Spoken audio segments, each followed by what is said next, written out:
Hey Linus ဟိုးအရင်ဗီဒီယိုတစ်ပုဒ်မှာတုန်းကတော့ Suno AI ကိုသုံးပြီးတော့ music video တွေမြန်မာသချင်းတွေဘယ်လို generate လုပ်တယ်ဆိုတာကိုကျွန်တော်ပြောပြခဲ့ပြီးပြီဒီနေ့ဗီဒီယိုမှာတော့အဲ Suno AI ထက်ကိုလမ်းတဲ့ AI music generator တစ်ခုကိုကျွန်တော်ပြောပြပေးမယ် Okay အဲ့ဒါဆိုရင်အများကြီးမပြောတော့ဘူးစလိုက်ကြရအောင်အရင်ဆုံးကျွန်တော်တို့ Google မှာ producer AI ဆိုပြီးတော့ရှာလိုက်ပါခုလိုတွေ့ပြီဆိုရင်ရှင်းနှိပ်လိုက်မယ်ထည့်ရောက်ပါမယ်ဒီလိုမျိုးတွေ့ပြီဆိုရင်ကျွန်တော်တို့အောက်ကိုဆွဲလိုက်မယ်ဆွဲပြီးတော့မှ get start ဆိုတာဟာကိုနှိပ်လိုက်မယ်နှိပ်ပြီးသွားရင်ကျွန်တော် continue with Google ဆိုတာကိုရွေးပြီးလိုက်မယ် login ဝင်ပြီးသွားပြီဆိုရင်ကျွန်တော်တို့ဒီမှာဖြည့်လိုက်မယ်တချင်းတစ်ပုတ်ဖန်တီးမယ်တချင်းတစ်ပုတ်ဖန်တီးဖို့ဆိုရင်ကျွန်တော်တို့ letting ရေးတချင်းစာသား letting ရေးမယ် write lyric for love song in Myanmar language ကျွန်တော်တို့ lyric ကိုရေးခိုင်းမယ် lyric ရေးပြီးသွားပြီဆိုရင်သူတချင်းလို့ဖန်တီးခိုင်းမယ် sound style ကိုရွေးပေးလိုက်မယ်ကျွန်တော်တို့ violin သုံးမယ်ပြီးတော့ piano သုံးမယ်ပြီးရင် upbeat modern EDM မြောက်နှိပ်လိုက်မယ်အဲ့ဒါဆိုရင်သူ generate လုပ်နေပြီ Okay ဒီမှာ generate လုပ်ပြီးသွားပြီ generate လုပ်ပြီးသားဟာကိုကျွန်တော်တို့ကြည့်လိုက်မယ်အဲ့တော့ဒီမှာသူ letting ရေးပေးထားတယ်ဒါပေမဲ့ letting ကကျွန်တော်တို့ Gemini မှာရေးသလောက်တော့မကောင်းဘူးပေါ့နော်သူကပုံစံမကျဘူး Okay အဲ့ဒါဒီမှာသူတချင်းလုပ်ပြီးသားကိုကျွန်တော်တို့ဖွင့်ကြည့်လိုက်မယ်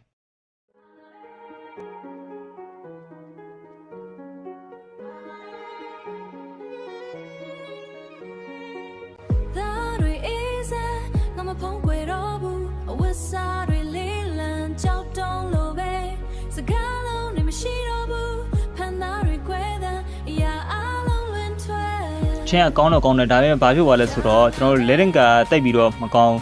အဲ့တော့ကျွန်တော်တို့က Gemini ကိုပဲအားကိုးရမှာပေါ့အဲ့ဆိုကျွန်တော် Gemini ကိုသွားလိုက်မယ် Gemini ကိုသွားပြီးတော့ကျွန်တော်တို့ဘာရေးမလဲဆိုတော့ add as a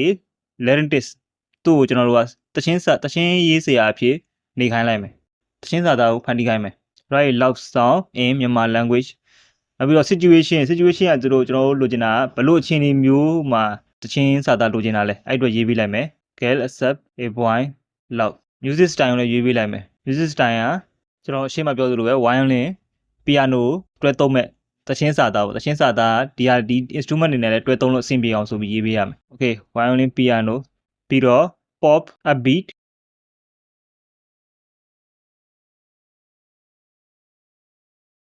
sorry ကျွန်တော်ဘာဖြစ်သွားလဲဆိုတော့ဒီအပေါ်မှာ write love song ဆိုတဲ့အတွက်သူကငကိုတဲ့ကသူဒီမှာရှိတဲ့Leria ဆိုတဲ့ model ကိုသူသုံးသွားလိုက်မယ် Gemini မှာငကိုတဲ့ရှိတဲ့ Leria ဆိုတဲ့ music model ကိုသူသုံးသွားလိုက်မယ်အဲ့တော့ကျွန်တော်တို့စာသားပဲလိုချင်တာတချင်းမလိုချင်ဘူးသူတချင်းဟိုမှာ30 second လို့ပြထားတယ်အဲ့တော့ကျွန်တော်တို့တချင်းမလိုချင်ဘူးစာသားပဲလိုချင်တဲ့အတွက် stop လုပ်ပြီးတော့ကျွန်တော်ပြန်ရေးပေးလိုက်မယ် only write a full sound lyric for a love song ဆိုပြီးရေးပေးလိုက်မယ်အဲ့ဒါဆိုရင်သူတချင်းစာသားမှာရေးပေးလိုက်ပြီဆိုတော့ကျွန်တော်တို့ဆွဲပြီးကြည့်လိုက်မယ်ပေါ့ဘယ်လိုပုံစံရှိလဲဆိုတော့ Okay ဒီမှာ Gemini ရေးပေးတဲ့ဟာကကျတော့ပိုကောင်းတယ်အရင်ဟိုကောင်းတဲ့ဆိုင် Gemini ရေးပေးတဲ့စာသားတွေကပိုမိုက်တယ်အဲ့ဒါဆိုရင်တော့ကျွန်တော်တို့ဒီမှာ Suno မှာကျွန်တော်တို့သုံးခဲ့သူလိုပုံစံပဲ letting ကို copy လုပ်ပြီးတော့ခုန producer AI မှာထည့်ပေးလိုက်မယ် Okay အဲ့ဒါဆိုကျွန်တော်တို့ producer AI ကိုတွားလိုက်မယ်တွားပြီးတော့ကျွန်တော်တို့ဒီနားမှာ paste လုပ်လိုက်မယ်အဲ့ letting ကို paste လုပ်လိုက်မယ်လုပ်ပြီးတော့ကျွန်တော်တို့တချင်းတစ်ပုဒ်ဖန်တီးခိုင်းလိုက်မယ် make a full sound ဆိုပြီးရေးပေးလိုက်မယ်အဲ့ဒါဆိုသူ့ဘာသူတချင်းဖန်တီးလိုက်မယ် Okay တချင်းတစ်ပုဒ်ရပါပြီဆိုတော့ကျွန်တော်ဖွင့်ကြည့်လိုက်တဲ့အခါ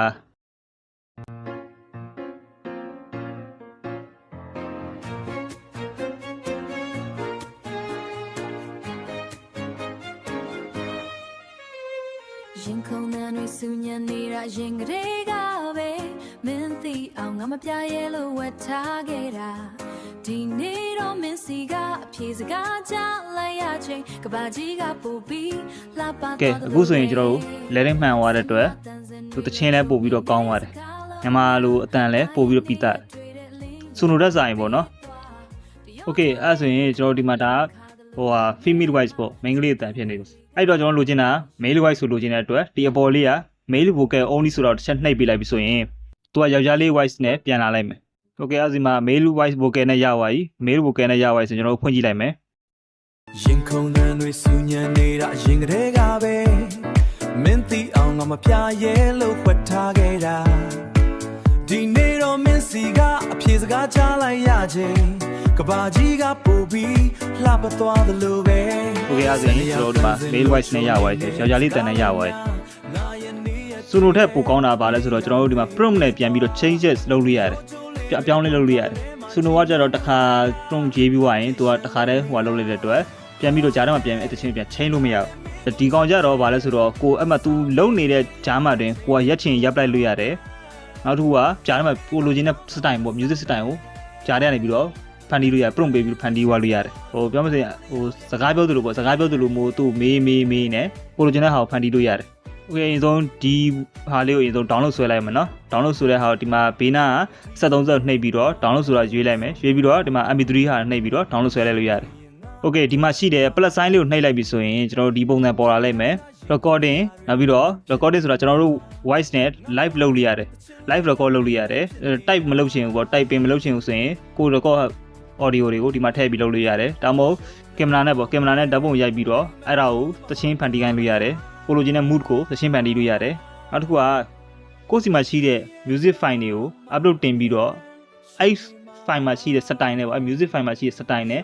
နောက်တစ်ခု music တစ်ခုဖန်တီးလို့နောက်တစ်ခု style တစ်ခုဖန်တီးလို့ရတယ်နောက်တစ်ခုကအောက်ဆုံးမှာရှိတာ image ကြတော့ကျွန်တော်ဓာတ်ပုံတစ်ခု upload တင်လိုက်တယ်တင်ပြီးသွားပြီဆိုရင်အဲ့ image မှာရှိတဲ့ဓာတ်ပုံမှာရှိတဲ့ဟာတွေကိုသူစမ်းစစ်လေ့လာပြီးတော့ဒီဓာတ်ပုံတွေဘယ်လိုသချင်းမျိုးထုတ်ပေးရမလဲဆိုတာကိုသူကစီမံပေးတယ်ပြန်ပြီးထုတ်ပေးတယ်ပေါ့နော်ဟိုကျွန်တော်တို့အရင်သုံးခဲ့တဲ့ Gemini မှာရှိတဲ့ Layer 3နဲ့အတူတူပဲ instrumental version တစ်ခုကိုဖန်တီးကြည့်အောင်သချင်းစာသားမပါဘူးဒီတိုင်းတီးလုံးပဲဖန်တီးမယ်โอเคကျွန်တော်တို့ instrumental version လုပ်မယ်ဆိုတဲ့အတွက် make instrumental music situation ကဘယ်လိုပုံစံလဲဆိုတော့ကျွန်တော်စိတ်ညစ်နေတဲ့အချိန်မှာဘယ်လိုမျိုး music ကိုသူဖန်တီးပေးမလဲပေါ့နော်တီးလုံးလေးပဲဖန်တီးပေးမယ်အဲ့တော့ကျွန်တော် situation ကိုရေးပေးလိုက်မယ်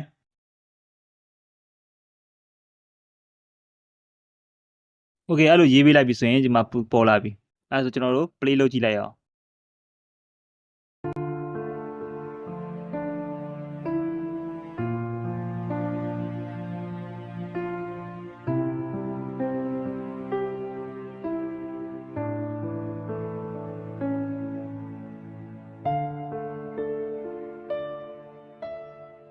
နောက်ပြီးတော့ဒီနာ